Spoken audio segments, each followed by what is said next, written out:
Hi everyone, welcome to another video from Tech Basics. In this video, we are going to be learning how to change sender's name on AOL Mail. Before beginning, let me tell you that AOL Mail doesn't offer a functionality to directly change the sender's name displayed when you send emails. So, in order to change your sender's name, you can change the display name associated with your AOL email. So let's go ahead and jump into the video.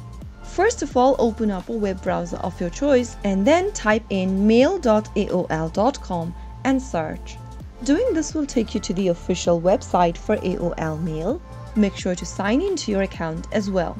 Now, mouse over to your username at the top right corner and click on Account Info. You will need to enter your sign-in credentials to log into your account, so make sure you do that on the next page. You will then end up in the Personal Info tab. Here, you will need to modify your personal details.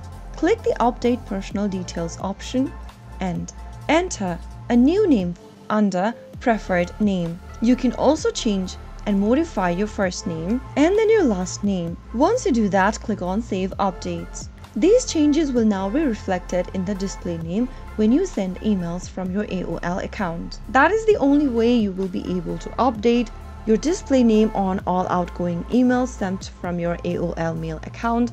That is the only way you will be able to change your sender's name on AOL Mail. If the video was helpful to you, go ahead and give us a thumbs up. Don't forget to subscribe to the channel by hitting the subscribe button. Also, press on the notification bell so that you'll never miss another upcoming upload from us. I will be back again in the next episode. Thank you for watching.